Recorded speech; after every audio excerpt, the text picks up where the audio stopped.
ஹalleluya. நன்றி அப்பா, நன்றி நன்றி அப்பா, நன்றி தகப்பனே. அப்பா உமக்கு நன்றி ஆண்டவரே. ஹalleluya, ஹalleluya. நன்றி நன்றி துதி பாடு நம் இயேசுவை நாவாலே என்று பாடு. நன்றி துதி பாடு நம் இயேசுவை நாவாலே என்று பாடு. வல்லவர் நல்லவர் போதுமானவர் வார்த்தையில் உண்மையுள்ளவர். வல்லவர் நல்லவர் போதுமானவர் வார்த்தையில் உண்மையுள்ளவர்.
துதி பாடு என் இயேசுவை நாமாடு என்று பாடு.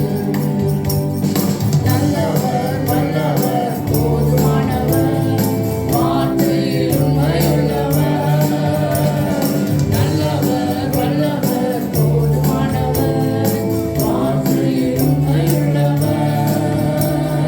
நன்றியால் துதி பாடு நம் இயேசுவை நாமாடு என்று பாடு. நன்றியால் துதி பாடு நம் இயேசுவை நாமாடு என்று பாடு. ஆண்டவரே நீர் நல்லவர் வல்லவர். ஆண்டவரே நீர் வார்த்தையில் உண்மையுள்ள தேவன். ஆண்டவரே நீர் ஜீவிக்கிறவருடைய தேவன். நீர் கத்தாதி கத்தரப்பா. நீர் இந்த இடத்திலே வந்து ஆண்டவரே எங்களை உடைய ஆண்டவரே உடைய பிரசன்னத்திலே எங்களை நிறைக்கிறதுக்காக நன்றி ஆண்டவரே. இந்த இடத்திலே வருகிறதுக்காக நன்றி ஆண்டவரே. உம்மை நாங்கள் துதிக்கிறோம் ஆண்டவரே. உம்மை நாங்கள் ஆராதிக்கிறோம் ஆண்டவரே. நீர் எங்களுக்குள்ளே வாசம் செய்கிறவருடைய தேவன் அப்பா. அப்பா உமக்கு நன்றி, உமக்கு நன்றி, உமக்கு நன்றி ஆண்டவரே. பரிசுத்த நாடுகளை நிறைக்கிறவருடைய தேவன் நீர் ஆண்டவரே. நீர் பரிசுத்தர் பரிசுத்தர் பரிசுத்தர் பரிசுத்தர் அப்பா. நன்றி நன்றி நன்றி ஆண்டவரே. உமக்கு ஸ்தோத்திரம் அப்பா. ஹalleluya. நன்றி நன்றி தகப்பனே. அப்பா ஜீவசனியர் நீர் ஆண்டவரே. எங்களுடைய ரட்சகர் நீர் ஆண்டவரே. உமக்கு நன்றி அப்பா. ஆமென். ஆமென். ஹalleluya. பிரசன்னத்தை வாஞ்சிக்கிறோம். வல்லமையால் என்னை நிறைத்து நீராடுகை செய்யும். நன்றி ஆண்டவரே. வாழும் தூய ஆவியே, உம் பிரசன்னத்தை வாஞ்சிக்கிறோம். உம் வல்லமையால் என்னை நிறைத்து நீராடுகை செய்யும்.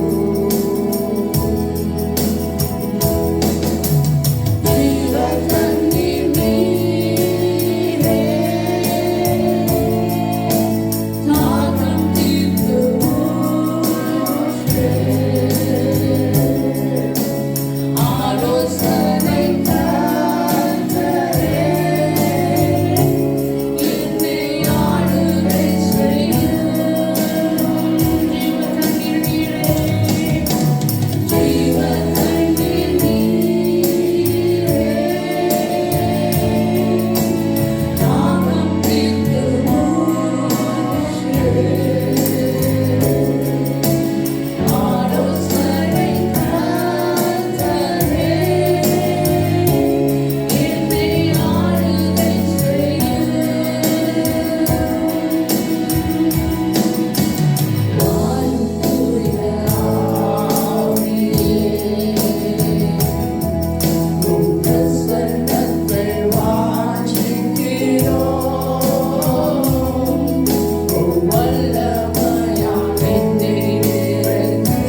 ஆண்டவரே. என்றும் ஆண்டவரே உம்மை ஆராதிக்கிறோம். எந்த வேளையிலும் உம்மை நாங்கள் ஆராதிக்கிறோம் ஆண்டவரே. அப்பா, உமக்கு நன்றி, நன்றி தகப்பனே. ஹல்லேலூயா, ஹல்லேலூயா. நன்றி ஆண்டவரே. அப்பா, உமக்கு ஸ்தோத்திரம், ஸ்தோத்திரம் ஆண்டவரே. நீர் ஆண்டவரே எங்களை பேர் சொல்லி அழைத்த எங்களுடைய தேவனே. உமக்கு நன்றி ஆண்டவரே. அப்பா, உமக்கு ஸ்தோத்திரம், ஸ்தோத்திரம், ஸ்தோத்திரம், ஸ்தோத்திரம். ஹல்லேலூயா, ஆராதனை. நன்றி, நன்றி உம்மை நாங்கள் ஆராதிக்கிறோம். அப்பா, எங்களுடைய நாமத்தில் ஆண்டவரே. அப்பா, ஜீவிக்கிறது உம்மை நாங்கள் துதிக்கிறோம். நன்றி, நன்றி, நன்றி. ஹல்லேலூயா.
ஹalleluya ஹalleluya நன்றி ஆண்டவரே ஜீவிக்கிற எங்களுடைய தேவனே உம்மை ஸ்தோத்திரம் நன்றி ஆண்டவரே நன்றி தகப்பனே அப்பா ஒவ்வொருவருக்கு என்னாலும் ஆண்டவரே நாங்கள் ஸ்தோத்திரம் கொடுக்கிறோம் அப்பா எங்களோடு வாழ்பவருக்கு ஆண்டவரே எங்களோடு கூட இருப்பவருக்கு ஆண்டவரே நாங்கள் நன்றியை செலுத்துகிறோம் நன்றி தகப்பனே நன்றி அப்பா அப்பா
சொல்லுகிறபடி 2-3 பேர் என்னோட நாமத்தினாலே எந்த இடத்திலே கூடியிருக்கிறீரோ அந்த இடத்திலே நான் வாசம் பண்ணுகிறேன் என்று சொன்ன தெய்வம் எங்கள் மத்தியிலே நீர் வாசம் பண்ணுகிறதுக்காய் உங்களுக்கு நன்றி செலுத்துகிறோம் அப்பா.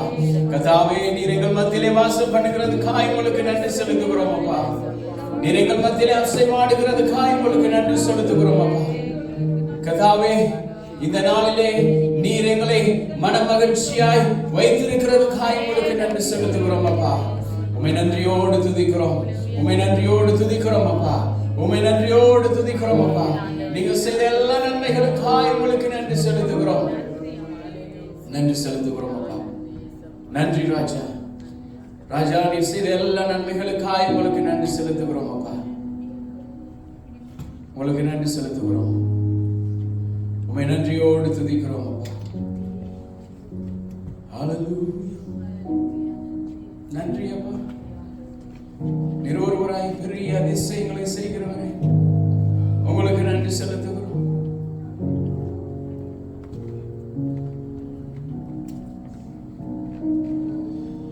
இனி நான் வாழ்வது உமக்காக, உமது மகிமைக்காக. இனி நான் வாழ்வது உமக்காக, உமது மகிமைக்காக.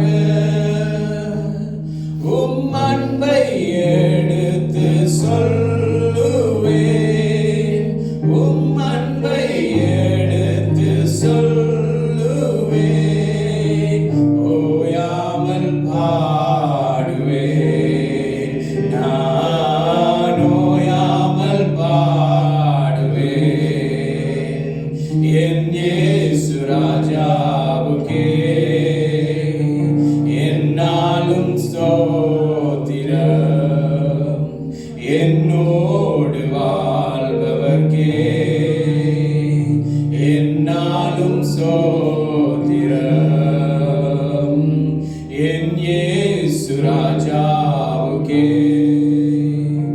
என்னாலும் ஸ்தோத்திரம். என்னோடு வாழ்பவர்க்கே என்னாலும் ஸ்தோத்திரம். நன்றி செலுத்துகிறோம் அப்பா. நீர் எங்கள் மத்தியிலே வாழ்கிறதுக்காய் நன்றி. நீர் எங்கள் மத்தியிலே அசைவாடுகிறதுக்காய் ஸ்தோத்திரம் அப்பா. உம்முடைய புகழை பாடி உம்முடைய நாமத்தை உயர்த்தி நீர் எங்களுக்கு கொடுத்த இந்த ஸ்லாக்கியத்துக்காக உங்களுக்கு நன்றி செலுத்துகிறோம். இன்றைக்கு எத்தனையோ பேருக்கு கிடைக்காத இந்த ஸ்லாக்கியத்தை நீர் எங்களுக்கு கொடுத்திருக்கிறீர்களே, உங்களுக்கு நன்றி செலுத்துகிறோம் அப்பா. இன்றைக்கு எத்தனையோ பேருக்கு கிடைக்காத இந்த ஒரு சந்தர்ப்பத்தை நீர் எங்களுக்கு கொடுத்திருக்கிறீர்கள், அதற்காக உங்களுக்கு நன்றி செலுத்துகிறோம், நன்றி செலுத்துகிறோம் அப்பா, நன்றி செலுத்துகிறோம்.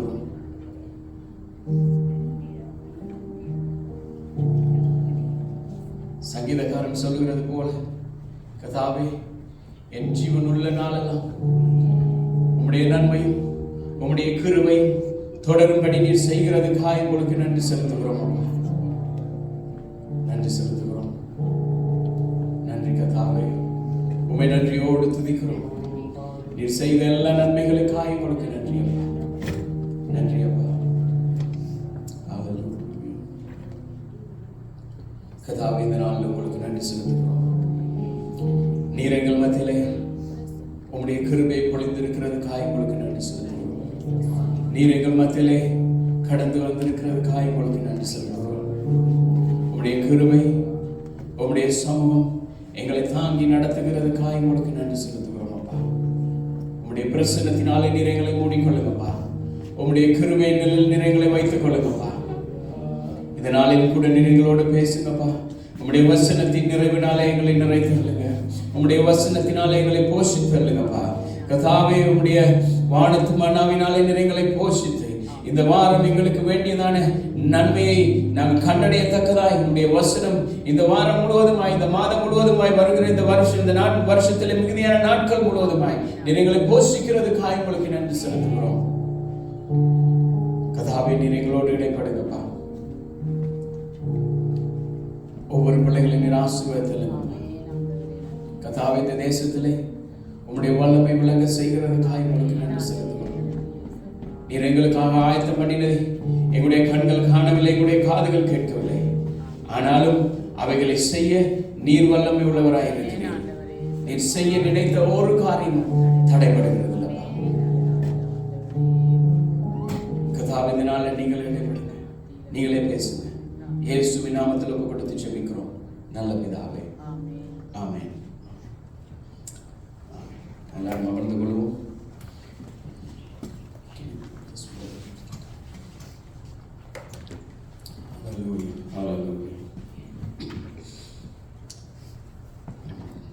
சந்தோஷம்.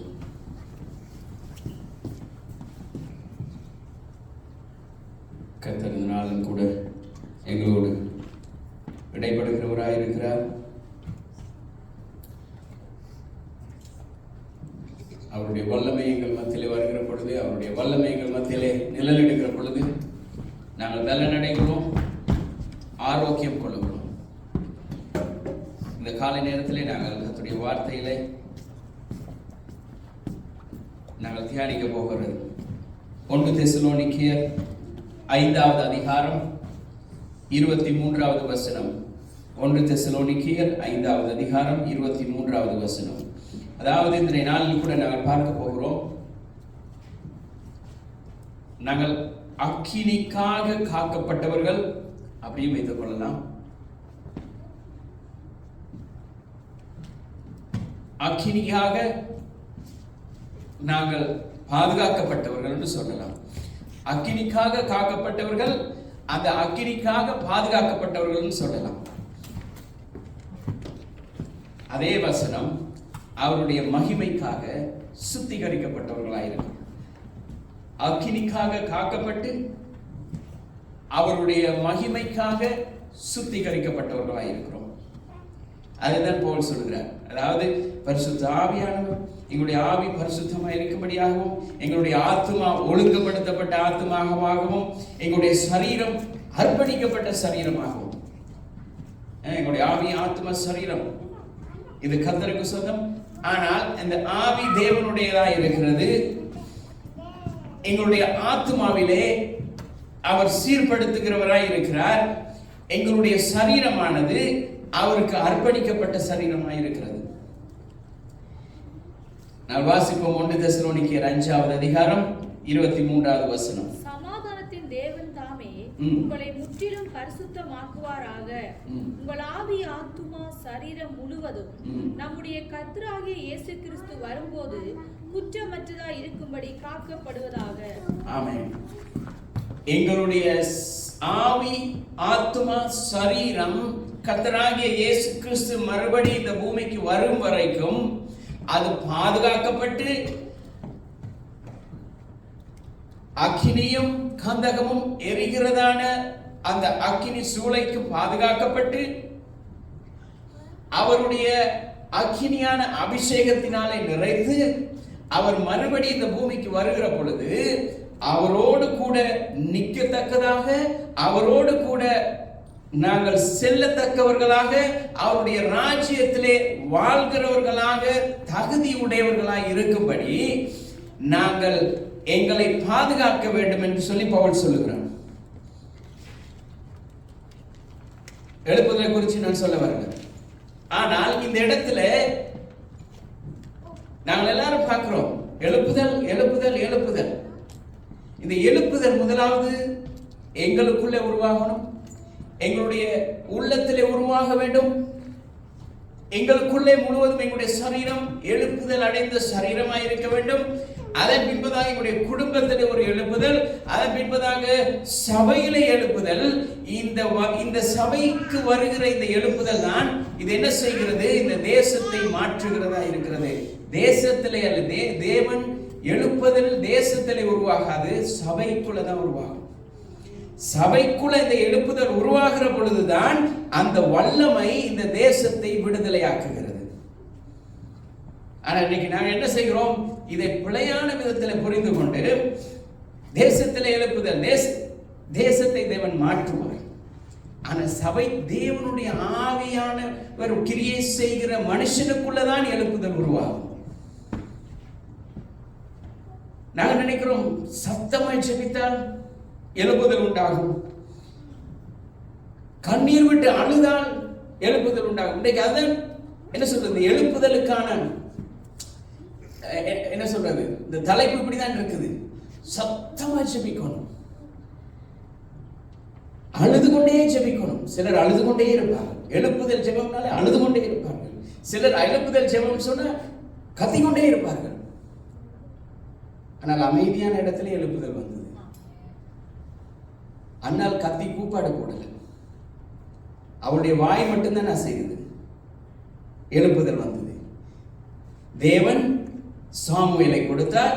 சாமுவேலை கொண்டு கர்த்தர் பெரிய காரியத்தை தேவன் தேசத்தில் செய்தார். எழுப்புதல் என்ன சொல்றது, ஒரு பெரிய ஒரு இறைச்சலை போல வருகிறது இல்லை. எழுப்புதல் உருவாகிற விதமே தெரியாது. இதுதான் எழுப்புதல். அமெரிக்காவில் எழுப்புதல் உண்டானது, வேல்ஸ்ல உருவானது. இந்த எழுப்புதெல்லாம் ஏதோ முதலாவது வெளியே போய் எல்லாருடைய கதவை தட்டி சத்தம் போட்டு வரல, தனி மனுஷனுக்குள்ள உருவாகினது. இந்த தனி மனிதனுக்குள்ள உருவாகின எழுப்புதல் அந்த சபையிலே பற்றி எறிய ஆரம்பித்தது. சபையிலே பற்றி எறிகிற பொழுது சுற்றிலும் உள்ளவர்கள் விடுதலை ஆக்கப்பட்டார்கள். இன்றைக்கு தேவன் சபையை தொட்டால்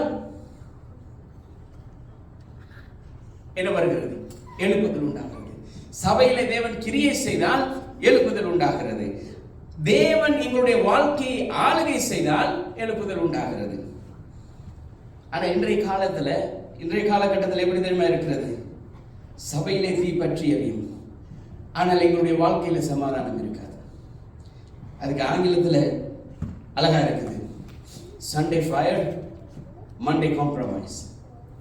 இதுதான் இன்னைக்கு அனைவருடைய வாழ்க்கையா இருக்குது. எப்படி சண்டே ஃபயரா இருப்பார்கள், சண்டே ஃபயரா இருக்கும், ஆனால் மண்டே டியூஸ்டே வருகிற பொழுது இந்த உலகத்துக்கு ஏற்ற விதமாய் எங்களை நாங்கள் ஒத்த வேஷம் தரித்து எங்களை மாற்றிக்கொள்கிறோம். அப்ப என்ன நடக்கிறது, அந்த எழுப்புதல் அப்படியே தணிந்து விடுகிறது. ஆனா எழுப்புதல் வருகிற பொழுது எப்படி இருக்கிறது, அதை தான் பவுல் சொல்கிறார், அவர் வரும் வரைக்கும் எங்களுடைய ஆவி ஆத்தும சரீரம் அவருக்காக காக்கப்பட்டதா இருக்க வேண்டும். அவருடைய மகிமைக்கு காக்கப்பட வேண்டுமாக இருந்தால் அந்த எழுப்புதல் விடாமல் பற்றி கொண்டிருக்க வேண்டும், விடாமல் எரிந்து கொண்டிருக்க வேண்டும்.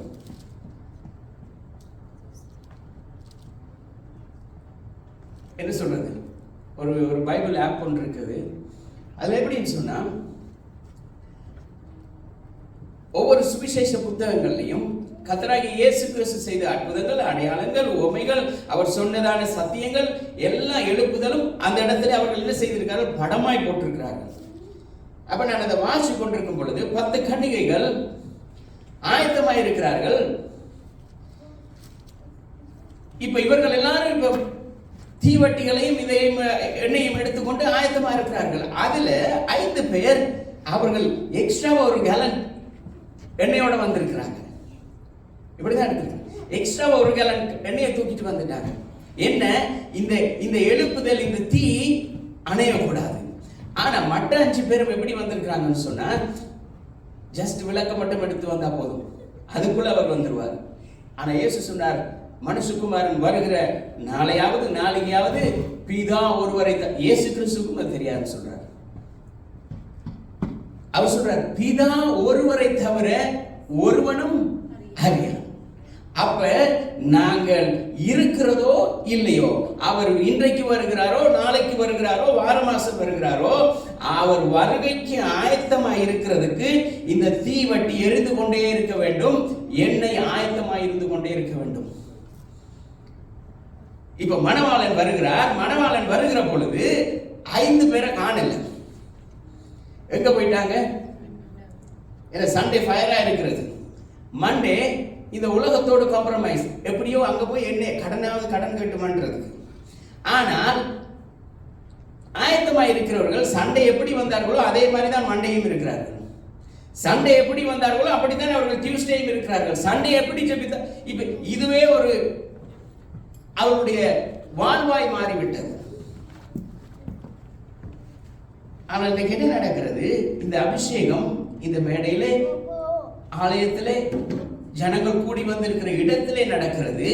அது வெளியில போற நேரம் அப்படியே கொஞ்சமாய் கொஞ்சமாய் மணிந்து எங்களுடைய தனிமையிலே நாங்கள் இருக்கிற பொழுது, எங்கள் தனியாக வேலைக்கு போகிற பொழுது, தனியாக வெளியில போகிற பொழுது இந்த அபிஷேகம் அப்படியே கொஞ்சம் கொஞ்சமாய் அப்படியே மறைந்து விடுகிறது. ஆனால் இந்த அண்ணால் அமைதியா ஜெபித்தார். ஆண்டவரே, நீர் எனக்கு ஒரு குமாரனை கொடுத்தால் நான் அவரை உங்களுக்கே கொடுத்துருவேன். இது யாருக்கும் தெரியாது, தேவனுக்கு மாத்திரம்தான் தெரியும். இவனுடைய இந்த எழுப்புதலுக்கான இந்த தீவட்டி எரிய ஆரம்பித்தது தேவனுக்கு மாத்திரம்தான் தெரியும். இப்ப ஆண்டவர் ஒரு குமாரனை கொடுக்கிறார். இப்ப அது குடும்பத்துக்கு தெரிகிறது, சுற்றிலும் உள்ளவர்களுக்கு தெரிகிறது. இப்ப சாமுவேல் வளர்ந்து வருகிறான். இப்ப சாமுவேல் தீர்க்கதரிசி வருகிறார் என்று சொல்லும் பொழுது என்ன நடந்துதான்? ஒரு கலக்கம் உண்டாயிற்று. ஏனென்றால் தாவீதை அபிஷேகம் பண்ண வருகிறார். அப்படியா இருந்தால் எப்படிப்பட்ட ஒரு அபிஷேகம் அந்த இடத்துல இருந்திருக்கும்? அதுதான் எழுப்புதல். பவுல் சொல்கிறார், சமாதானத்தின் தேவன் உங்களை முழுவதுமாக பரிசுத்தப்படுத்துவாராக. அதாவது அரை சீர்திருத்தம் அல்ல. இதுதான் ரிவைவல், இதுதான் எழுப்புதல். அரைவாசி சீர்திருத்தப்படுகிறது இல்ல. இந்த ரிவைவல் என்று சொல்லுகிறது, எழுப்புதல் என்று சொல்லுகிறது, முழுவதுமாக சீர்திருத்தப்படுகிறது. சமாதானத்தின் தேவன் தாமே உங்களை முற்றிலுமாக,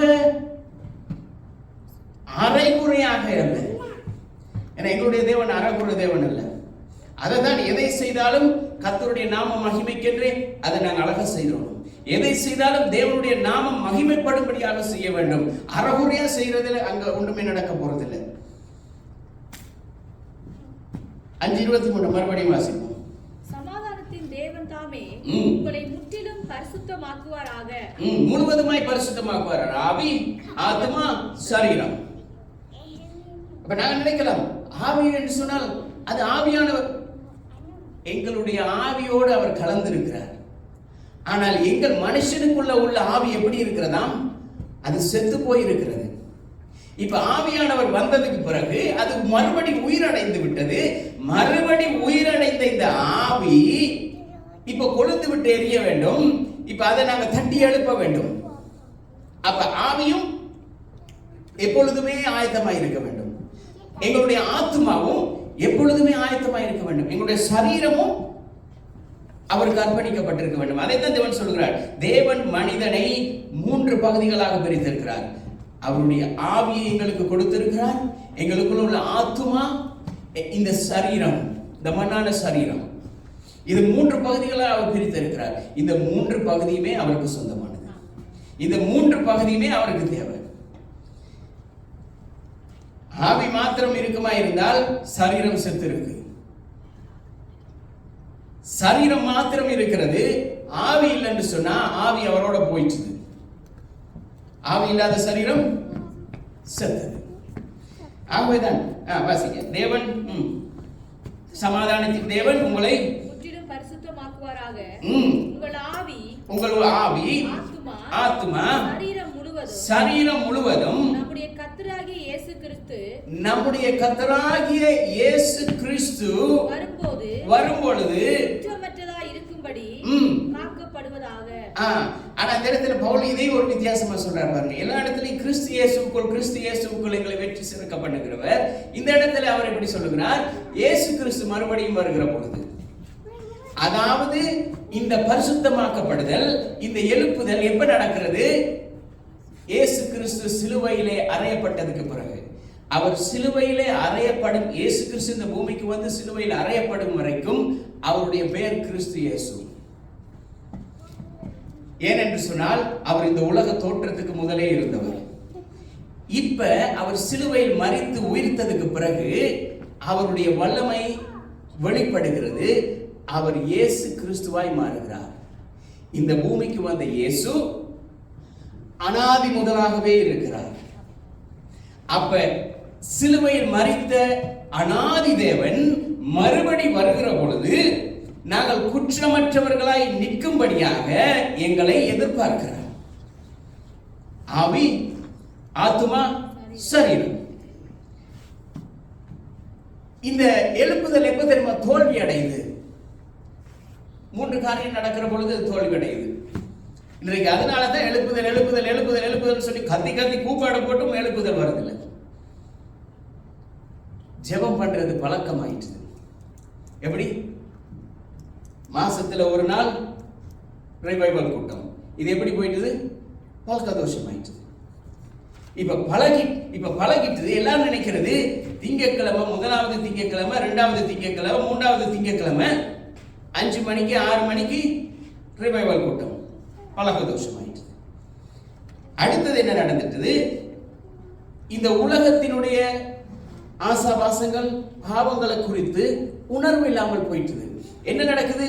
ஞாயிற்றுக்கிழமை வருகிறோம், வந்துட்டு என்ன செய்கிறோம்? மறுபடியும் இந்த உலகத்துக்குள்ள போகிற பொழுது நாங்கள் இந்த உலகத்துக்கு ஏற்றது போல எங்களை மாற்றிக்கொள்கிறோம். அடுத்ததாக தேவனுடைய வார்த்தையை குறித்துதான் அந்த பயம், அந்த நடுக்கம் எங்களுக்கு இல்லாமல் போயிட்டது. எப்படி வரும் தேவனுடைய வார்த்தை? ஏன்னா இங்க ஞாயிற்றுக்கிழமை வருகிற பொழுது வாசிக்கிறோம், எல்லாம் செய்கிறோம், மறுபடி போகிற பொழுது எல்லாம் மறந்துடும்.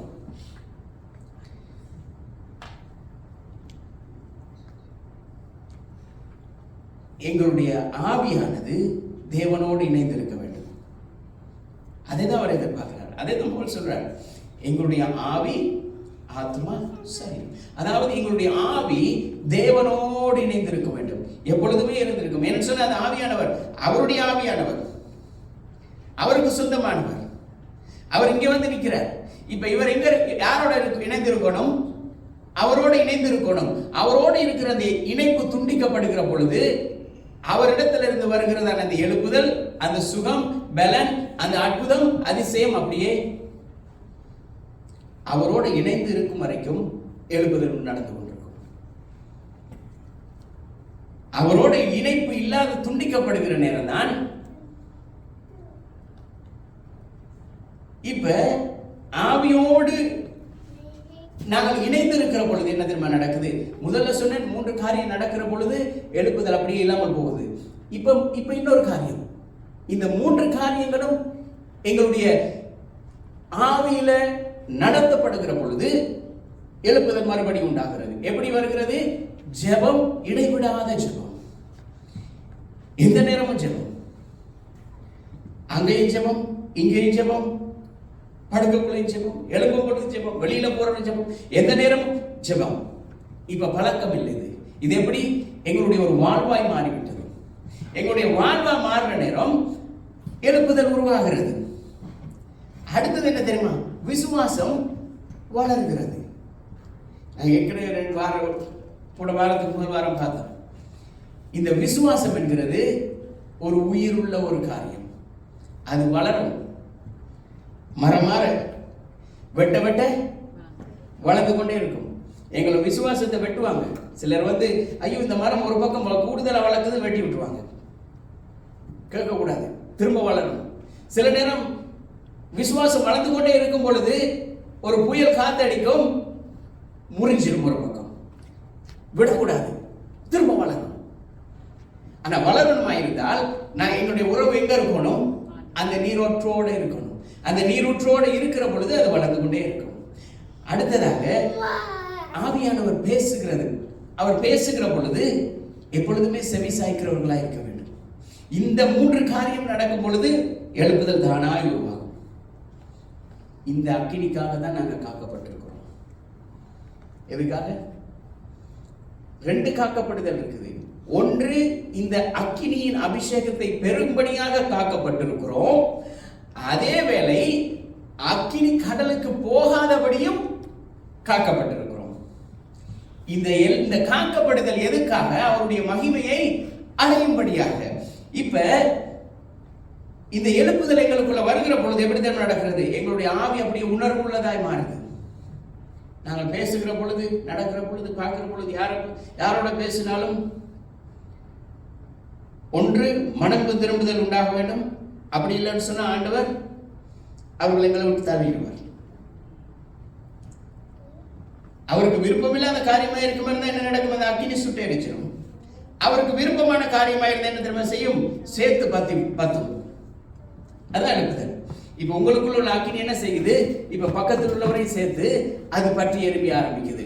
இப்ப அவரும் என்ன செய்வார்? அவரும் வெளியில போய் அவரும் பற்றி எறிய ஆரம்பிப்பார். இதுதான் பெருகிக் கொண்டே இருக்கிறது. எங்களுக்குள்ள ஒரு கேள்வி, சில நேரம் தேவன் எழுப்புதலை உண்டாக்குறதுக்காக எங்களை சீர்திருத்த பார்க்கிறார். ஏதோ ஒரு விதத்தில் எங்களை என்ன செய்கிறார்? சரி செய்ய பார்க்கிறார். நாங்க அவருக்கு கொஞ்சம் இடம் விடுறோம்.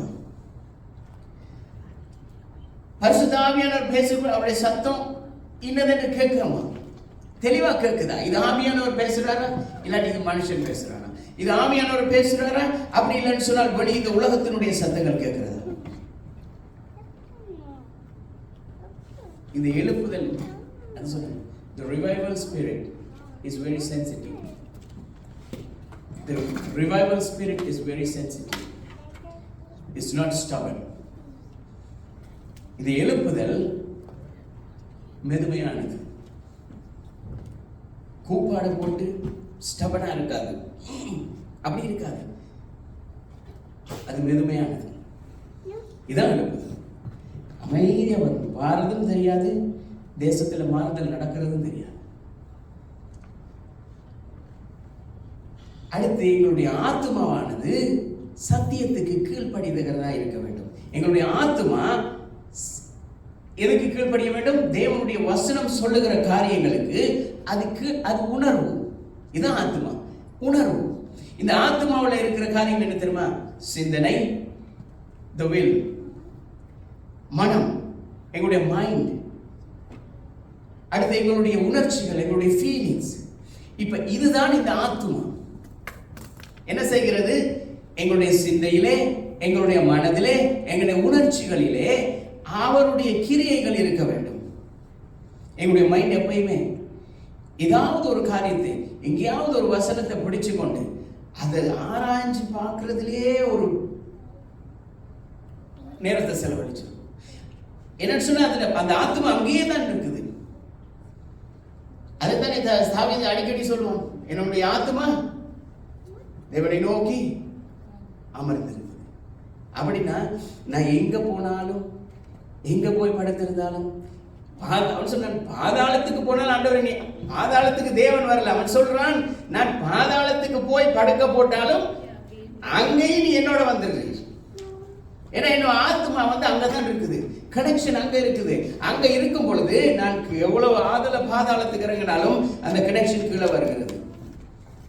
சில நேரங்கள் இந்த உலகத்தில் உள்ள கனெக்ஷன் சில நேரம் என்ன செய்யும் சொன்னா, டவர்ல பிரச்சனைனா கட் ஆயிடும், ஃப்ரீக்வன்சில பிரச்சனைன்னு சொன்னா கட் ஆயிடும். ஆனால் அவரோடு இருக்கிற கனெக்ஷன் எப்படின்னு சொன்னா, நாங்கள் பாதாளத்துக்குள்ள போனாலும் அந்த கனெக்ஷன் அங்கேயும் வருது.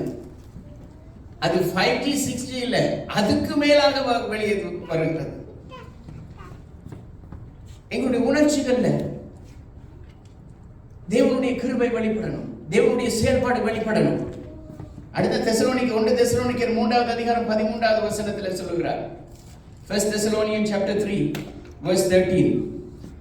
இவ்விதமாய் நம்முடைய கர்த்தராகிய இயேசு கிறிஸ்து தமது பரிசுத்தவான்கள் அனைவரோடும் கூட வரும்போது நீங்கள் நம்முடைய பிதாவாகிய தேவனுக்கு முன்பாக பிழையற்ற பரிசுத்தம் உள்ளவர்களாய் இருக்கும்படி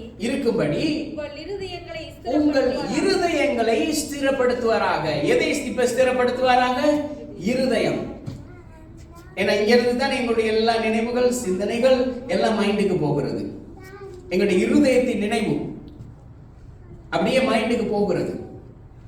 அது என்ன செய்கிறது? சந்தர்ப்பத்துக்கு ஏற்ற மாதிரி உணர்ச்சி வசப்படுகிறது. ஆனால் இந்த இருதயத்திலே தேவனுடைய வல்லமை இருக்கிற பொழுது அது எங்களுடைய மனதுக்கு போய் அந்த மனம் என்ன செய்கிறது? எங்களுடைய உணர்ச்சிகளிலே கர்த்தர் நல்லவர் நல்லவர் நல்லவர் நல்லவர் நல்லவர் என்பதை பாடிக்கொண்டே இருக்கிறது. இதுதான் எங்களுடைய இந்த ஆத்மாவுடைய வேலையா இருக்கிறது.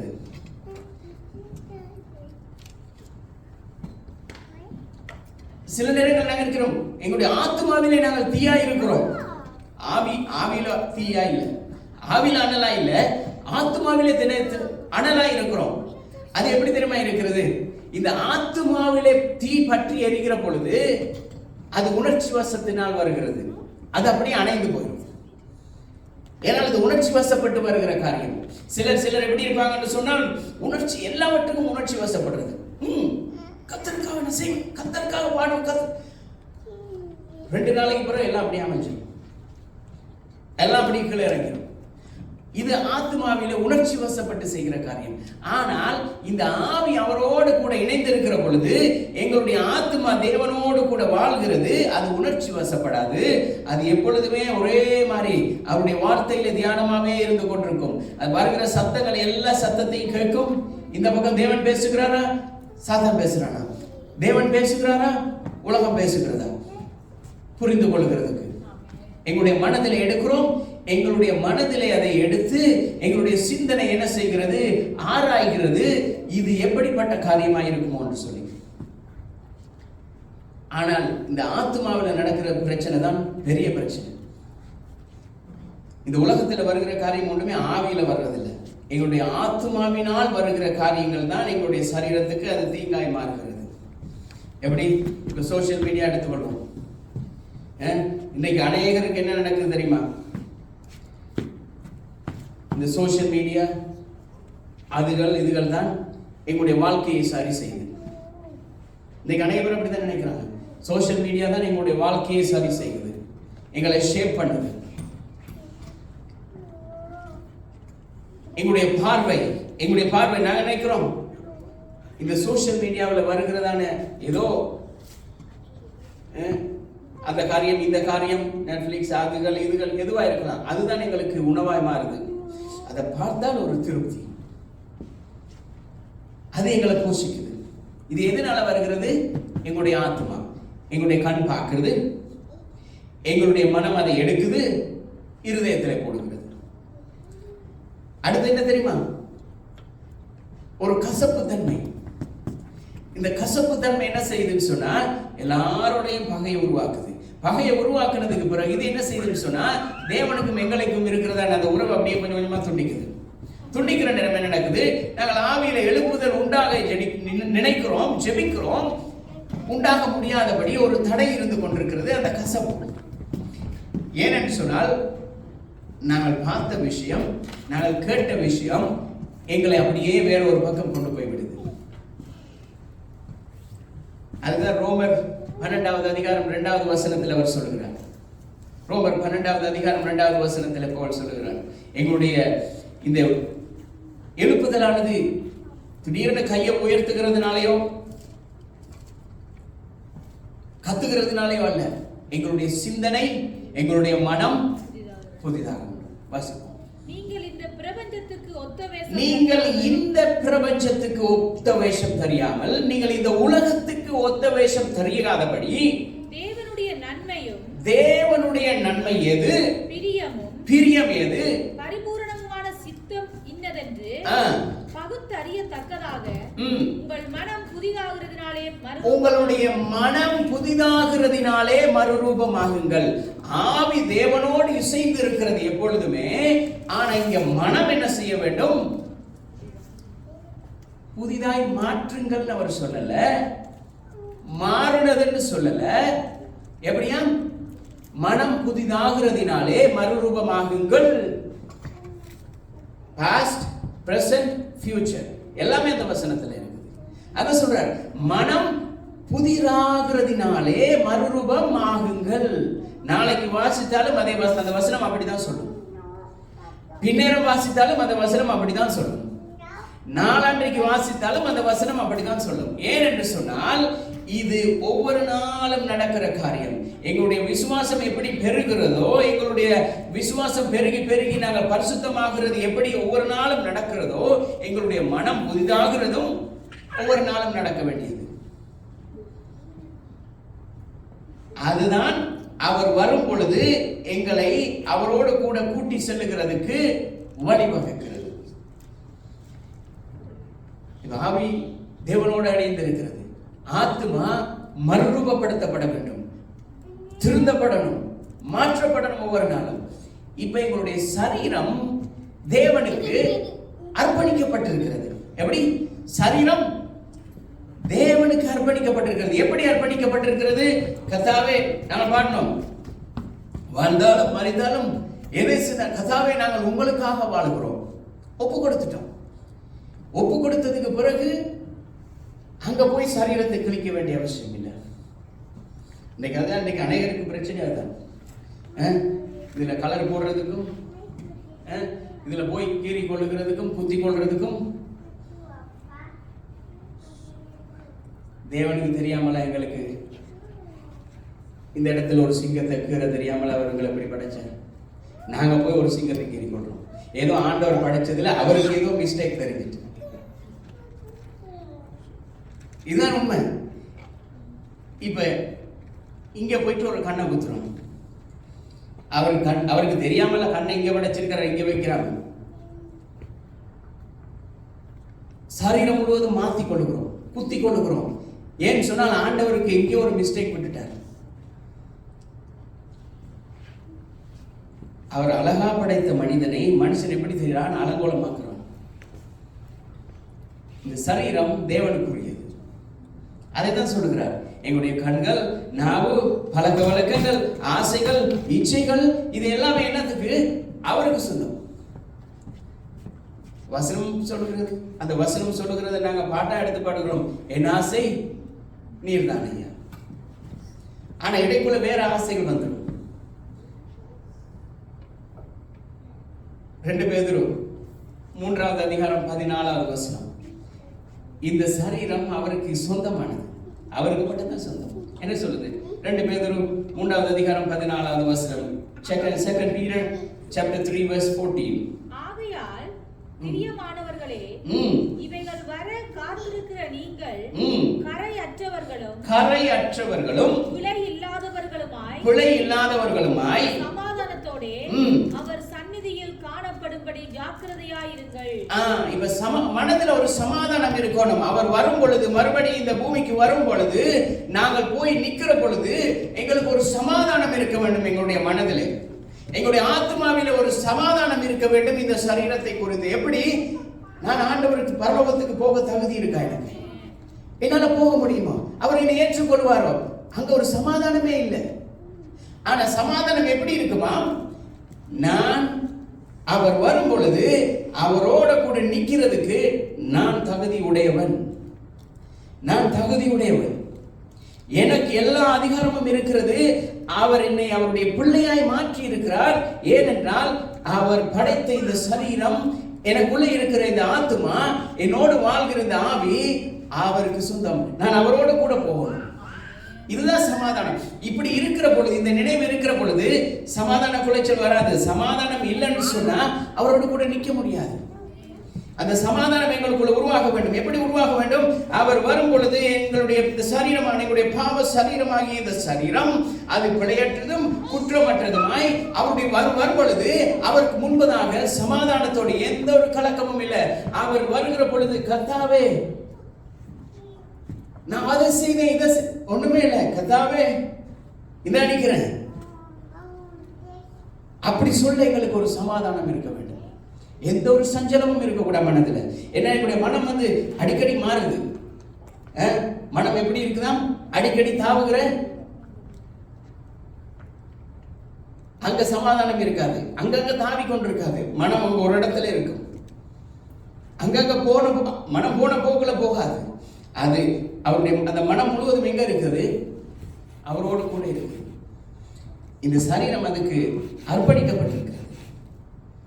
ஆகவே தான் சொல்றேன், அவர் சொல்லி இருக்கிறபடி நாங்கள் வாழ்ந்தால் நாங்கள் சந்தோஷத்தோடு அவர் வரும் பொழுது அவருக்கு முன்பதாக நிற்க முடியும். அவர் சொல்லி இருக்கிறபடி நாங்கள் வாழ்ந்தால் அவர் வரும் பொழுது அவருக்கு முன்பதாக எந்த ஒரு கலக்கமும் இல்லாமல் அவரிடத்துல நிற்க முடியும். ஆனால் இந்த கலக்கம் வருதா, அவர் வரும் பொழுது நாங்கள் நிற்க முடியுமா, எங்களால போக முடியுமா என்று சொல்லி நாங்கள் நினைக்கிற பொழுது எங்கேயோ ஒரு பிரச்சனை வருகிறது. இப்ப எங்களுடைய உள்ளான மனுஷன், இந்த ஆவிக்குரிய உள்ளான மனுஷன், அவன் என்ன செய்கிறான்? அந்த எழுப்புதல் வரும் பொழுது எங்க போக கூடாதோ அந்த இடங்கள் எல்லாம் அறிஞ்சிருக்கிறான். இது உள்ளான மனுஷனுடைய வேலை. இந்த சரீரத்துக்கு கட்டுப்பாடுபடுத்துது. எங்கெங்க போகக்கூடாதோ அங்கெல்லாம் சொல்லுது, எங்கெங்க போகணுமோ அங்கெல்லாம் போகக்கூடாது. இப்ப இந்த எங்கெங்க யாரிடத்துல எப்படி எப்படியெல்லாம் பேசணும் என்று சொல்லி அதுவும் எங்களை வரையறுக்குது. அடுத்து எந்தெந்த காரியங்கள் எங்களுக்கு சம்பந்தம் இல்லாத காரியங்கள், எந்தெந்த காரியங்கள் எங்களுக்கு தொடர்பு இல்லாததோ அதையும் விட்டு எங்களை பிரிக்குது.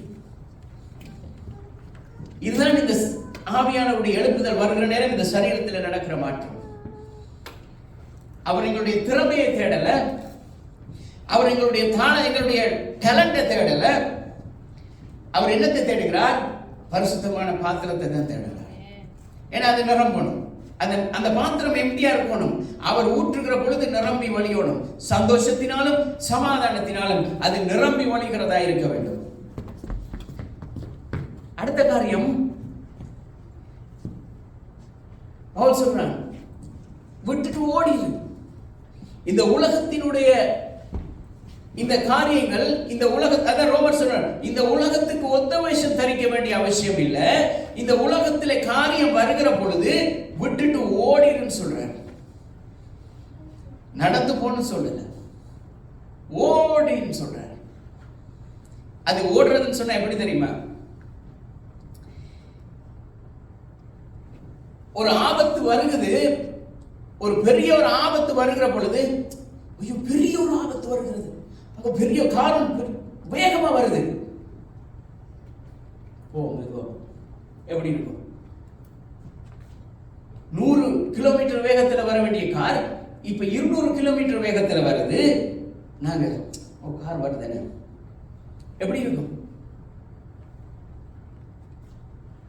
இந்த உலகத்தினுடைய காரியங்கள், சிற்றின்பங்கள், ஆசைகள், எங்களுடைய மனம் கேட்கிற எல்லா காரியங்களும் வேகமா வருது எங்களை நோக்கி.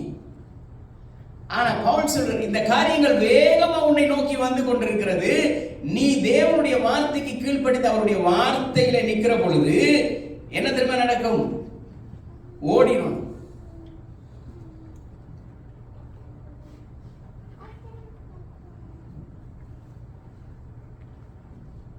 யோசேப்பு ஓடினான்.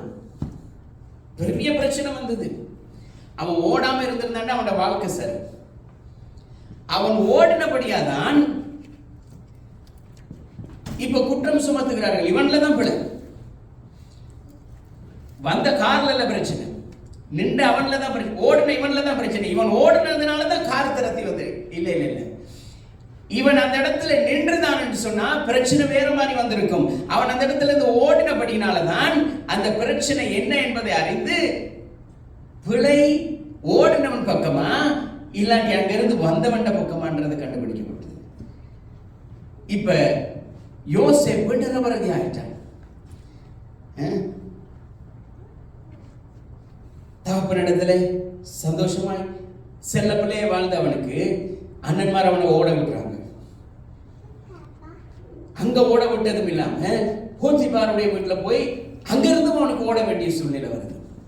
இப்ப அங்கிருந்து ஓடினவன் இப்ப என்ன செய்கிறான்? அவன் தேவனுடைய பிள்ளையா இருந்தபடினால், அவனுடைய இருதயம் தேவனோடு இருந்தபடினால் தேவன் என்ன செய்கிறார்? நீ இதுக்கு பிறகு ஓட வேண்டியவன் அல்ல, இதுக்கு பிறகு நீ எல்லாம் ஓடுகிற எல்லாருக்கும் என்ன செய்ய வேண்டும்? வழிகாட்ட வேண்டியதான் சொல்லி இந்த புத்தகத்தில் எழுதி விட்டுட்டார். ஆமென். 2 தீமோத்தேயு 2வது அதிகாரம் 22வது வசனம். அதைத்தான் பவுல் சொல்லுகிறார், நீ தீமையை விட்டு விலகி ஓடு. 2 தீமோத்தேயு 2வது அதிகாரம் 22வது வசனம். 2 Timothy chapter 2 verse 22. அன்றியும் பாலியத்துக்குரிய இச்சைகளுக்கு நீ விலகி ஓடி சுத்த இருதயத்தோடே கர்த்தரை தொழுது கொள்ளுகிறவர்களுடனே சுத்த இருதயத்தோடே கர்த்தரை தொழுது கொள்ளுகிறவர்களுடனே கூட யாரோட இருக்க சொல்றார்? நீ எல்லாரோட நிக்காத. நீ விலகி ஓடுற, ஓடி போய் மறுபடியும் போய் ஆபத்துல விழுந்துறாத. நீ எங்க போய் சேரணும்னு சொன்னா, யார் சுத்த இருதயத்தோடு இருக்கிறார்களோ அவர்களோட போய் நீ சேர்ந்து கொள்ளு. அங்க போனால்தான் உனக்கு என்ன வருமா? நீதியையும் விசுவாசத்தையும் அன்பையும் சமாதானத்தையும் அடையும்படி நாடு. அங்க போனாதான் நீதி கிடைக்கிறது, விசுவாசம் வருகிறது, அன்பு வருகிறது, நியாயம் வருகிறது. ஏனென்று சொன்னால் நீ எங்க ஓடி போய் நிக்கணும்? அங்க போய். இப்ப நேரா ஆபத்து வருது, இந்த உலகத்தின் சிற்றின்பங்கள் வருகிறது. இப்ப அதை எதிர்த்து எப்படி ஓடணும் தெரியுமா? விட்டுட்டு எங்க ஓடணுமோ அங்க ஓடாம மறுபடி திரும்பி என்ன செய்கிறோம்? இந்த ஆபத்து எங்க இருந்து வருகிறதோ அதே பக்கம் நேரா திருப்பி ஓடுகிறோம். எப்படி இருக்கும்? அது எங்களை அப்படியே கிரஷ் பண்ணி அது சொல்ற அந்த இடத்துல இருந்து விட்டுட்டு விலகி ஓடி சமாதானமாய் நீதியை நிலைநாட்டுகிறவர்கள் சுத்த இருதயத்தோடு எங்க இருக்கிறார்களோ அங்க போய் நீ சேர்ந்து கொள்ளு. அங்க போய் சேர்ந்து கொண்ட உனக்கு ஆசீர்வாதம், சமாதானம், சந்தோஷம், உன்னுடைய விசுவாசம் வளர்க்கப்படுகிறது.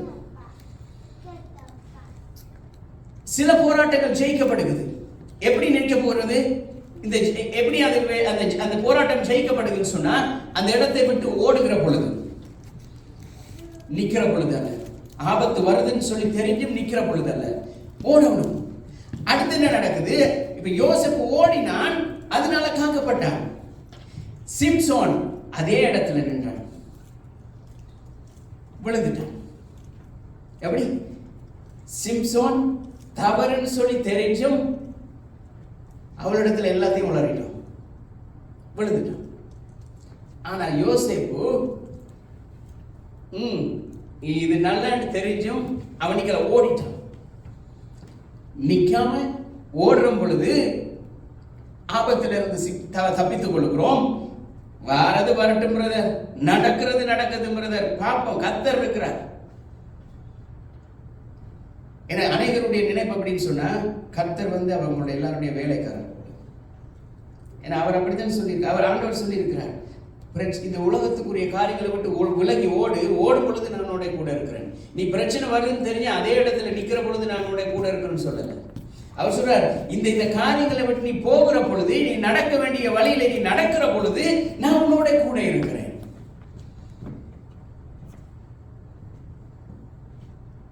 இப்ப எதை துரத்தி ஓடணும்? இப்ப எதிர்த்து ஓட வேண்டிய ஒரு காரியம் இருக்கிறது, துரத்தி ஓட வேண்டிய ஒரு காரியம் இருக்கிறது. இதை எதிர்த்து எதிர்பக்கமாய் ஓட வேண்டும். இந்த பக்கம் ஓடுகிற பொழுது சில காரியத்தை நாங்கள் துரத்தி கொண்டு ஓட வேண்டும்.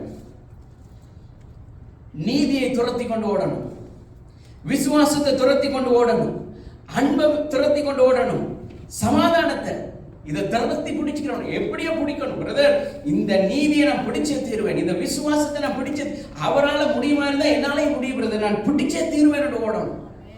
அதுதான் சொல்றார் 2 பேதுரு 1வது அதிகாரம் 3வது வசனத்துல 9வது வசனம் வரைக்கும். 2 Peter chapter 1 verse 3 to 9. அதுதான் சொல்றார். அந்த 3வது வசனத்தை வாசிப்போம். நீங்கள் வளரும்படி புதிதாய் பிறந்த குழந்தைகளைப் போல திருவசனமாகிய களங்கமில்லாத ஞானப்பாலின் மேல் வாஞ்சியாயிருங்கள். ஓகே, இந்த வசனம் தப்பி ஓடும்படி சொல்கிறார். 9வது வசனம் வாசிங்க. நீங்களோ உங்களை அந்தகாரத்தில் இருந்து தம்முடைய ஆச்சரியமான ஒளியிடத்துக்கு வரவழைத்தவருடைய புண்ணியங்களை அறிவிக்கும் படிக்கு தெரிந்து கொள்ளப்பட்ட சந்ததியாயும் ராஜரிகமான ஆசாரிய கூட்டமாயும் பரிசுத்த ஜாதியாயும் அவருக்கு சொந்தமான ஜனமாயும் இருக்கிறீர்கள். இப்ப அவருக்கு சொந்தமானவர்கள் எங்க தேடி ஓட போறாங்கன்னு சொன்னா, எது நீதியோ, எனக்கு ஆசாரியன்னு சொன்னா, எனக்கு பங்கு அங்க இருக்குன்னு சொன்னா அங்க தேடி ஓடணும். இங்க விட்டு விலகணும், அதை திரட்டி பிடிக்கணும், விசுவாசத்தை திரட்டி பிடிக்கணும், ஆபத்தை விட்டு விலகணும், அன்பை தேடி ஓடணும், இந்த உலகத்தின் ஆசையை விட்டுறணும், பரிசுத்தத்தை நாடி ஓடணும், இங்க வருகிற சிற்றின்பங்களை விட்டு விலகணும். இப்ப கேள்வி, நாங்க யாரை நோக்கி ஓடுகிறோம்? அதனை பாடணும். என் ஓட்டத்தில் நான் தனிமை இல்லை, என்னை நேசித்தவர் என்னோட கூட இருக்கிறார். இப்ப என்னுடைய ஓட்டத்துல இப்ப நான் தனியா ஓடல. இங்க நிக்கிற பொழுது ஆபத்துல நான் மட்டும் தான் நிக்கிறேன். யாருமே பக்கத்துல எங்களை பிடிக்க மாட்டாங்க. கார் முட்டு வரைக்கும் வேடிக்கை பார்த்துட்டு நிற்பாங்க, யாரும் வர மாட்டாங்க. ஆனால் ஒரு ஆபத்து வருகிற பொழுது எங்களோட கூட சுற்றிய உறவுகளும் நிற்காது, சொந்த பந்தங்களும் நிற்காது, நண்பர்கள் நிற்க மாட்டாங்க. கர்த்தர் சொல்றார், இப்போ ஓடு, ஆபத்து வரமுன்னு ஓடு. இப்போ ஓடுற பொழுது அவர் என்ன சொல்கிறார்? இப்ப நான் உன்னோட கூட இருக்கிறேன், நான் தனிமையா ஓடல. ஏன்னா என்னோட கூட அவரும் ஓடிக்கொண்டே வருகிறார். என்னத்துக்காக? அங்க போய் அந்த காரியத்தை பெற்றுக்கொள்ளும்படியாக. இந்த எழுப்புதல் என்ன தெரியுமா செய்யுது? அப்படியே பிடிச்சு கொள்ளுது. இந்த எழுப்புதல் எங்களை அப்படியே பிடிச்சு கொள்ளுது. அப்படி இல்லையோ அதை எங்களை சறுக்கி விட்டு. எப்படி வாசிக்க? நீதிமொழிகள் 4வது அதிகாரம் 13வது வசனம். Proverbs chapter 4 verse 13. நீதிமொழி 4வது அதிகாரம் 13வது வசனம். Proverbs chapter 4 verse 13. புத்திமதியை உறுதியாய் பற்றிக்கொள். புத்திமதியை உறுதியாய் பற்றிக்கொள். அதை விட்டு விடாதே. அதை விட்டு விடாதே. அதை காத்துக்கொள். அதை காத்துக்கொள். அதுவே உனக்கு ஜீவன். அதுதான் உனக்கு ஜீவன். அதுதான் உனக்கு ஜீவனை அன்றி இந்த உலகம் உனக்கு ஜீவன் அல்ல. அதை பவுல் எப்படி சொல்லுகிறான்? கிறிஸ்து எனக்கு ஜீவன், இந்த உலகமோ உலகத்தில் உள்ளவைகளோ அல்ல, கிறிஸ்து எனக்கு ஜீவன். அதை தான் நீதிமொழியில சொல்லுகிறார். எது எங்களுக்கு ஜீவனாய் இருக்கிறதா? அவருடைய வார்த்தை. இப்ப பழைய ஏற்பாட்டுல வார்த்தை பேசினது, இப்ப அந்த வார்த்தை மாம்சமாகி இந்த உலகத்துக்கு வந்து எங்களோட வாசம் பண்ணுகிறபடினால் அவர் எனக்கு ஜீவனாய் இருக்கிறார். எனக்கு ஜீவன் தந்ததே அவர் தான். யோவான் 6வது அதிகாரம் 68வது வசனம் சொல்லுகிறது. John chapter 6 verse 68. சீமோன் பேதுரு அவருக்கு பிரதியுத்தரமாக, ஆண்டவரே, யாரிடத்திலே போவோம்? ஜீவன் தருகிற, எது தருகிற? நித்திய ஜீவன் தருகிற வார்த்தை உங்களிடத்துல தான் இருக்குது, வேற யார்கிட்டயுமே இல்லை. கூட இருந்த சீசனை சொல்றான், ஐயா, எங்களுக்கு நித்திய ஜீவனை தர்ற வழி உங்கள்கிட்ட தான் இருக்குது. அதனாலதான் இயேசு சொன்னார், நித்தியத்துக்கு போகிறதுக்கு ஒரே வழி அது நான் மாத்திரம்தான், என்னை அன்றி ஒருவனும் பிதாவினிடத்துல வரான், யாரும் வர முடியாது. இயேசு கிறிஸ்து இல்லாமல் யாரும் பரலோகத்துக்கு போக முடியாது, தேவனிடத்துல சேர முடியாது. சேரணுமா இருந்தால் அவரிடத்துல வந்தாகும். அவர் ஃப்ரீயா டிக்கெட் தருவார்.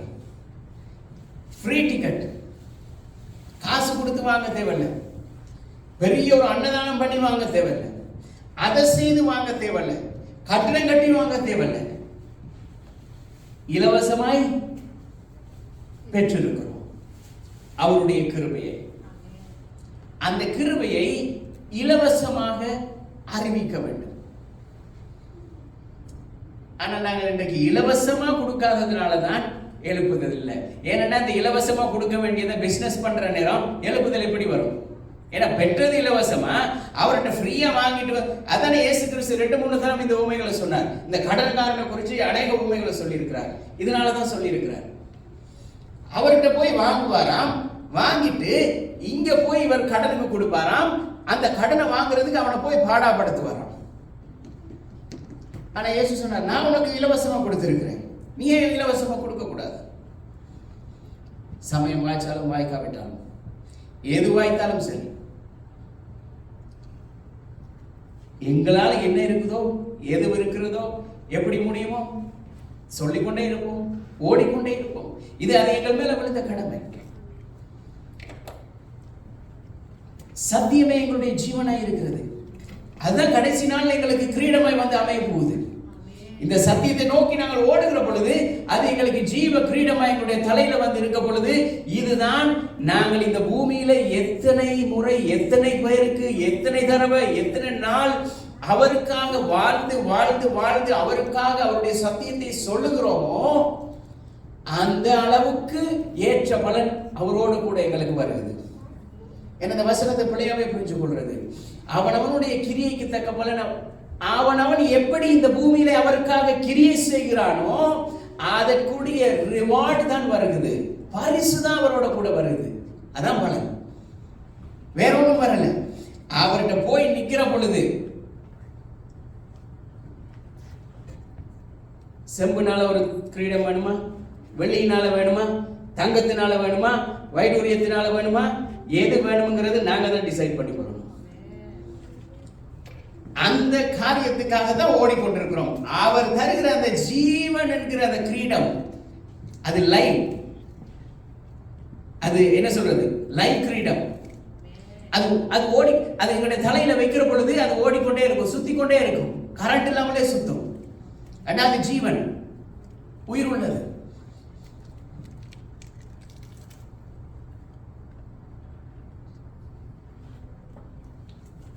இந்த இந்த எழுப்புதல் எப்படின்னு சொன்னா, இந்த அனுபவத்தை நேசித்து, இந்த எக்ஸ்பீரியன்ஸ்ல சில நேரங்கள்ல நாங்கள் காரியங்கள் இந்த அனுபவத்துல வருகிறது இல்லை. அது எப்படி வருகிறதா? வசனத்துல வேரூன்றி நிற்கிற பொழுது தானாய் வருகிறது. இப்ப எப்படி காக்கப்பட்ட ஜனங்கள் இந்த பூமியில எழுப்ப வேண்டும் என்று அவர் எதிர்பார்க்கிறார். எந்த விதமாய் காக்கப்பட வேண்டும், எந்த விதமாய் நாங்கள் எழுப்பி இருக்க வேண்டும் என்ன சொன்னால், இது என்ன சொல்றது, சபைகளோடு தேவனோடு தேவனுடைய பிள்ளைகளோட விளையாடுகிற காலம் அல்ல. இன்னைக்கு என்னன்னு சொன்னா எல்லாமே விளையாட்டா போயிட்டு. ஏன்னா இந்த உலகம் எப்படி, மனுஷர்கள் அப்படித்தானே. உலகம் என்னதான் ஒரு நாடகம் நினைச்சா ஆடிட்டே இருக்க வேண்டியதான். ஆனா இல்ல, இது தேவனுடைய சித்தம் நிறைவேறும்படியாக அவர் வரும் பொழுது அவரிடத்தில் அவருக்கு முன்பதாக நிற்க வேண்டும் என்று சொல்லி நினைத்தால் ஆடுறதை விட்டுட்டு ஓட வேண்டியதுதான். ஆமென். ஆடிட்டே இருப்போமா இருந்தா ஆடிக்கொண்டே இருக்க வேண்டியதுதான். ஓட நினைச்சோம்னு சொன்னா விசுவாசத்தை தொடக்கினவரும் முடிக்கிறவரும் ஆகிய அவரை நோக்கி ஓடிக்கொண்டே இருப்போம். எங்களுடைய விசுவாசம் எங்க போய் முடியுதோ அங்கதான் ஜீவ கிரீடம் இருக்கு. அது வரைக்கும் விசுவாசத்துக்கு முடிவே இல்லை. ஏன்னா அது ஓடிக்கொண்டே இருக்கும். உயிருள்ள காரியம். எங்களுடைய வாழ்க்கையை ஆயத்தப்படுத்த வேண்டிய நேரமாக இருக்கிறது. இதான் மகிமைக்கு அடையாளமாக இருக்கிறது. அக்கினிக்காக காக்கப்பட்டு, அக்கினியின் அபிஷேகத்துக்காக காக்கப்பட்டு, அக்கினியும் கந்தகமும் எரிகிறதான அக்கினி சூளைக்கு காக்கப்பட்டு, அவருடைய மகிமைக்காக, அவருடைய நித்திய ஜீவனுக்காக, அவருடைய நித்திய கிரீடத்துக்காக சுத்திகரிக்கப்பட வேண்டியவர்களாக இருக்கிறோம். இது அன்றாடம் நடக்க வேண்டிய காரியம், நாள்தோறும் நடக்க வேண்டிய காரியங்கள். ஏனென்று சொன்னால், எங்களுக்கு அவர் கொடுத்திருக்கிற இந்த ஜீவன், இந்த ஜீவ கிரீடம் அவருக்காக அவரிடத்தில் பெற்றுக்கொள்ள வேண்டியது. மனுஷனிடத்துல பெற்றுக்கொள்ள முடியாது, பாஸ்டரிடத்துல பெற்றுக்கொள்ள முடியாது, யாரிடத்துல பெற்றுக்கொள்ள முடியாது. அவர் வரும்பொழுது அவரிடத்துல மாத்திரம் தான் பெற்றுக்கொள்ள முடியும். அவரிடத்துல ஒரு காரியம் இருக்கமாயிருந்தா அவரை நோக்கி ஓட வேண்டியவர்களாக இருக்கிறோம். இதுக்காக தான் தேவன் எங்களை அழைத்திருக்கிறார். எங்களை அழைத்தபடியினால்தான் அவர் எங்களை தெரிந்து கொண்டிருக்கிறார். எங்களை தெரிந்து கொண்டபடினால்தான் அவர் உண்மை உள்ளவர்கள் என்று சொல்லி இந்த கனமான இந்த காரியங்களை, இந்த ஊழியத்தை, அவருக்காக வாழும் வாழ்க்கையை அவர் எங்களுக்கு கொடுத்திருக்கிறார். இல்லைன்னு சொன்னா எங்களுக்கு கொடுத்திருக்க மாட்டார். அவர் கொடுத்திருக்கிறாரா இருந்தால் அவர் கொடுத்ததுக்கு உண்மை உள்ளவராயிருந்து அந்த காரியத்தை நிறைவேற்றுவார். ஆமென். அதனாலதான் பவுல் சொல்ற, சமாதானத்தின் தேவன் தாமே உங்கள் இருதயங்கள் எல்லாம் ஆளுகை செய்வாராக.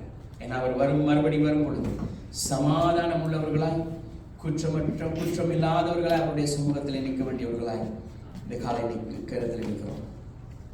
நான் எல்லாரும் எழுந்திருப்போம்.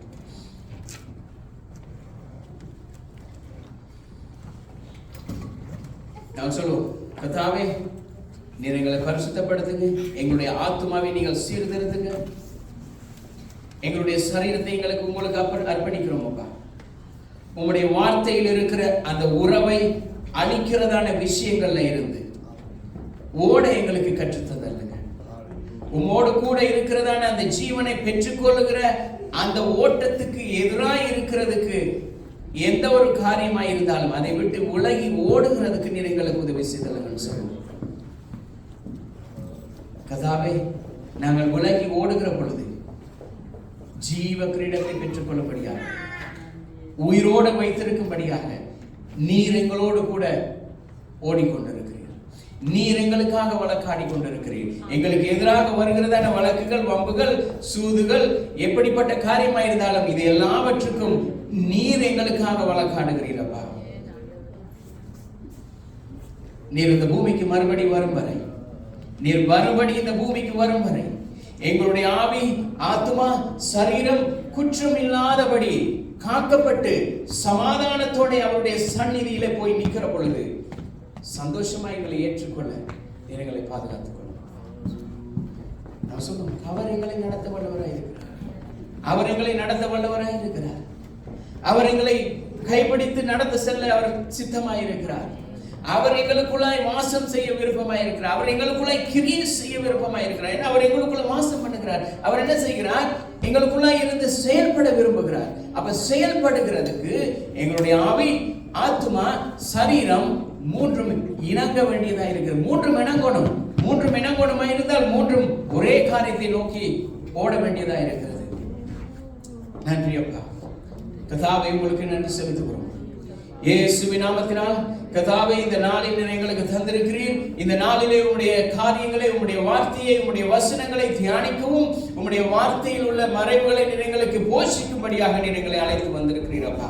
கர்த்தாவே, நீர் எங்களை அழைத்ததின் நோக்கத்தை அறிந்தவர்களாய் கர்த்தாவே நாங்கள் செயல்படுகிற பொழுது நீர் எங்களை தெரிந்து கொண்டிருக்கிறீர். கர்த்தாவே, நீர் எதை செய்ய சித்தமாய் இருக்கிறீரோ அதை மாத்திரம் எங்களுடைய வாழ்க்கையிலே நிறைவேற்றவும் வல்லவராய் இருக்கிறீரப்பா. கர்த்தாவே, உம்முடைய கரங்கள் ஒப்புக் கொடுக்கிறோம். உம்முடைய பிள்ளைகளை ஆசீர்வதிக்கிறோம் அப்பா.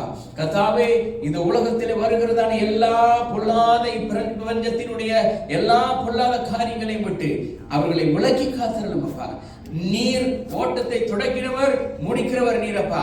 அது வரைக்கும் உம்மை நோக்கி ஓடத்தக்கதாய் வருகிற எல்லா சோதனைகள், பிரச்சனைகளையும் தாண்டி ஓடத்தக்கதாய் அவருடைய விசுவாசம் பெருகிறதுக்காக உங்களுக்கு நன்றி செலுத்துகிறோம். அவருடைய விசுவாசத்தை நீர் கர்த்தாவே பெருக பண்ணுகிறதுக்காக நன்றி செலுத்துகிறோம்.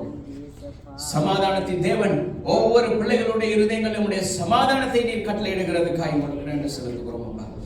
இயேசுவின் நாமத்தினால் ஒப்புக் கொடுக்கிறோம். நீர் நடத்துக, கிருபையா இருந்தது. உம்முடைய வல்லக்கரம் உம்முடைய பிள்ளைகள் செய்கிற சகல காரியங்களிலும், வேலைகள் கர்த்தாவே, படிக்கிற பிள்ளைகளுடைய வாழ்க்கையிலும் கர்த்தாவே, மற்ற எந்த ஒரு காரியங்களாய் இருந்தாலும் அவர்கள் செய்கிற எல்லாவற்றிலும் வானத்தின் பல கனிகளை திறந்து நீர் ஆசீர்வதித்து ஓடுகிற ஓட்டத்திலே சந்தோஷமாய் ஓட கர்த்தர் நீர் கிருபை செய்கிறதுக்காய் நன்றி செலுத்துகிறோம். நீர் நடத்துகிறதுக்காய் உங்களுக்கு நன்றி. இயேசுவின் நாமத்தில் ஒப்பு கொடுத்து ஜெபிக்கிறோம் நல்ல பிதாவே, ஆமென். எல்லாருமே சேர்ந்து சொல்லுவோம்.